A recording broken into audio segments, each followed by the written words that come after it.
बिस्मिल्लाहिर्रहमानिर्रहीम। अस्सलाम वालेकुम।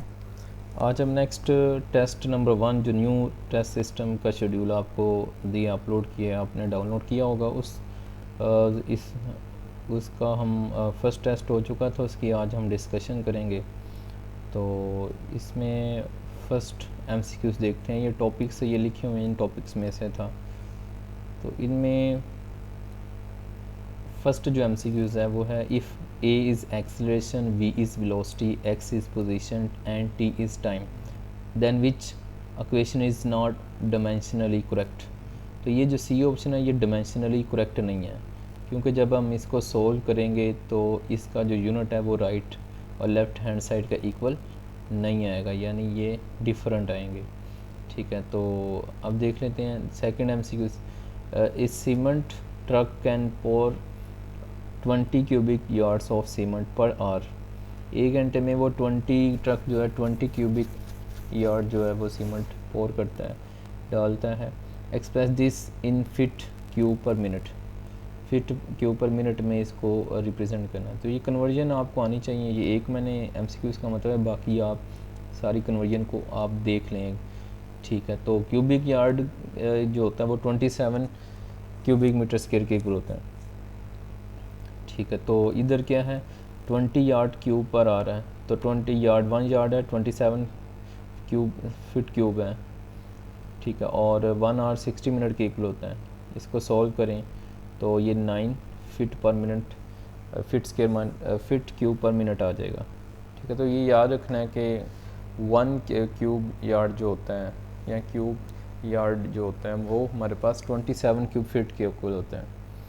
ठीक है, तो नेक्स्ट हम देखते हैं इसमें थर्ड एमसीक्यू से physics class in a large lecture has large lecture hall has 150 students. The total mass of the students is about।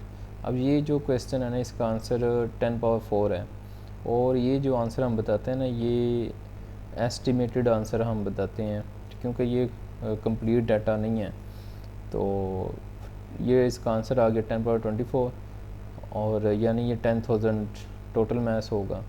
तो देखें इसका जो हिंट है ना वो रफ़ एस्टिमेट है, ये मैंने लिखा रफ़ एस्टिमेट इसका हिंट है। और लेट कर लें कि स्टूडेंट्स हैं उनका मैथ्स जो है वो 65 से 75 केजी उनका एवरेज है। इतना एवरेज होता ही है जो ये क्लास में होगी ना, 65 से 75 एवरेज होगा वेट।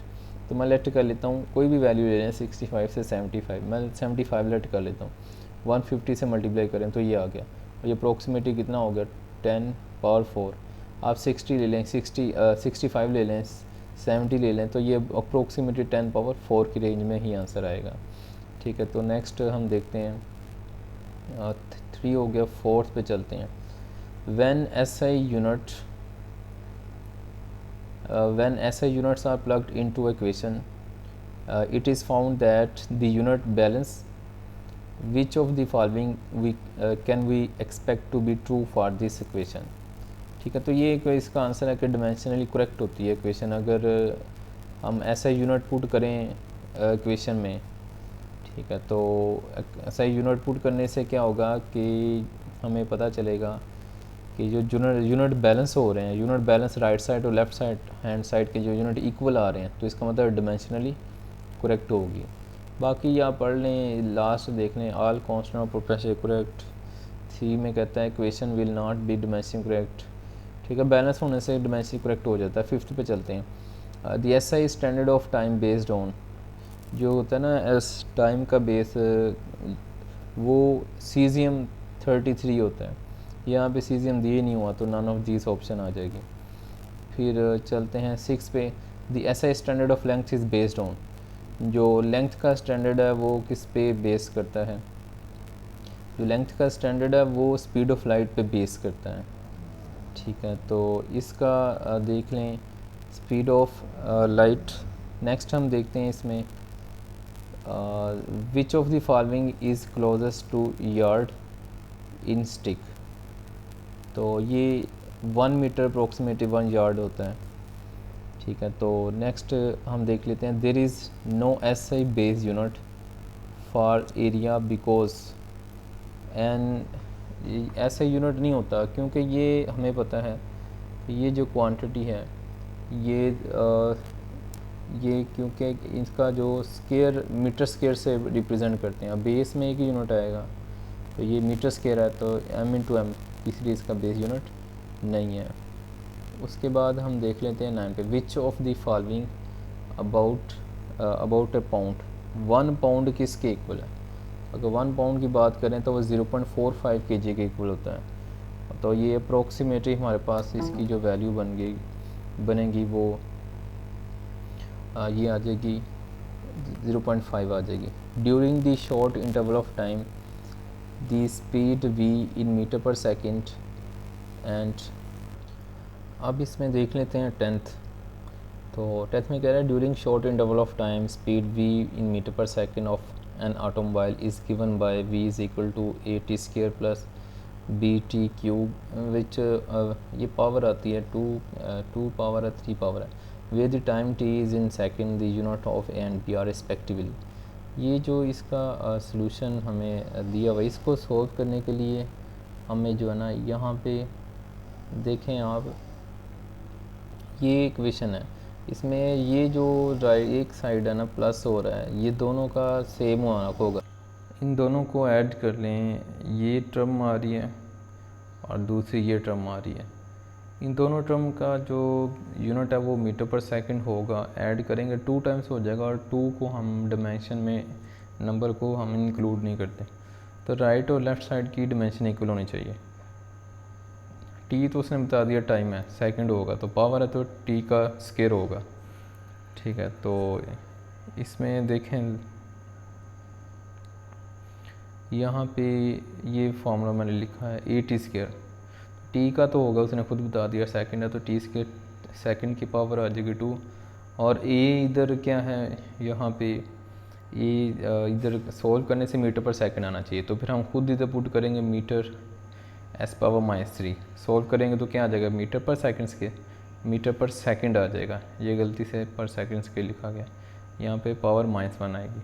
तो यहाँ पे ये अब क्या होगा, ये a की वैल्यू बन गई, ठीक है। अब इधर आ जाएं, b को देख लेते हैं। अब b में भी सिमिलर, ये t की तो उसने बता दिया सेकंड है, तो t⁻3 सेकंड की पावर 3 हो गई।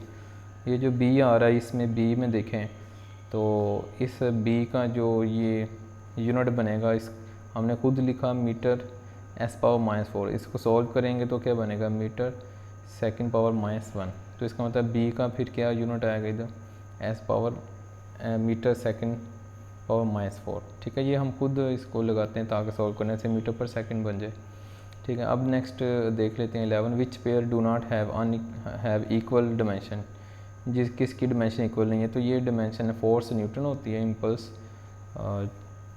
F/T होता है, तो न्यूटन सेकंड होता है इम्पल्स, तो बाकी सब की क्या है सेम है, इसकी बस इक्वल नहीं है। एंगुलर मोमेंटम की प्लैंक्स कांस्टेंट की इक्वल होती है, इलास्टिक मॉडुलस की प्रेशर की इक्वल होती है, एनर्जी की टॉर्क की इक्वल होती है, ठीक है।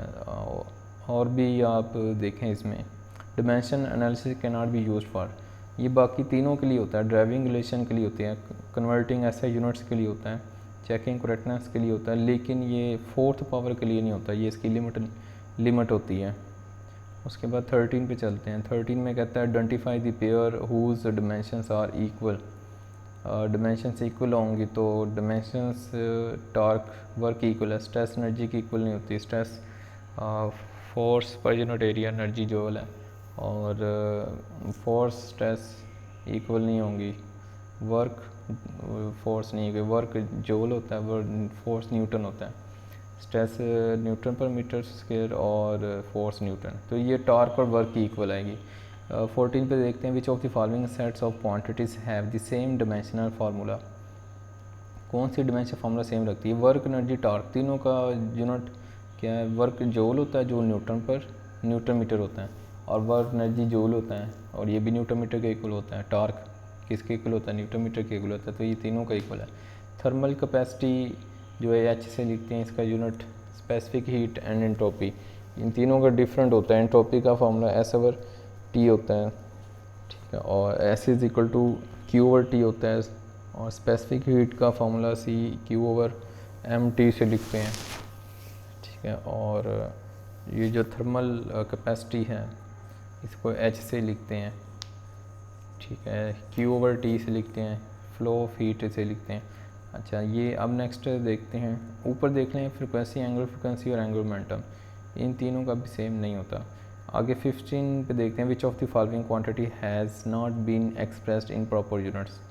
तो क्या प्रॉपर यूनिट्स में एक्सप्रेस्ड नहीं किया, तो ये रॉन्ग लिखा हुआ है बस। Surface tension force per unit length होती है, तो इधर मीटर पर मीटर स्केल लिखा हुआ है, बाकी सारे करेक्ट फार्मूला यूनिट दिए हुए हैं। 16 पे देख लेते हैं, which of the following quantities measured from different inertia frame of reference reference are same. तो फोर्स जो है वो डिफरेंट फ्रेम ऑफ रेफरेंस में सेम होती है, ठीक है। तो नेक्स्ट पे चलते हैं, 17 पे वो कहता है ये जो फार्मूला दिया हुआ है 1/√μ0 एप्सिलॉन नॉट और सिमिलर टू, ये स्पीड का फार्मूला, तो फिर ये वेलोसिटी के इक्वल आ जाएगा, ठीक है। तो उसके बाद ई एप्सिलॉन नॉट एच और सी ये दिए हुए हैं, और कहता है E² एप्सिलॉन नॉट HC, ये इनके डिमेंशन यूनिट लिखेंगे, सोल्व करेंगे तो 1 के इक्वल आ जाएगा, और एंगल भी डिमेंशन 1 रखता है, इक्वल टू 1 आता है, कोई डिमेंशन नहीं होती, ठीक है। तो यूनिट को सॉल्व करेंगे कैंसिल हो जाएंगे सारे यूनिट, एंगल के यूनिट सॉल्व करेंगे कैंसिल हो जाते हैं।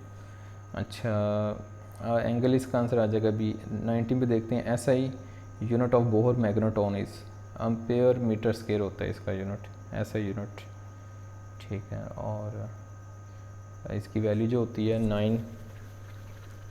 9.24 इंटू 10⁻24 9 पॉइंट समथिंग 10⁻24 होती है, कांस्टेंट होता है ये।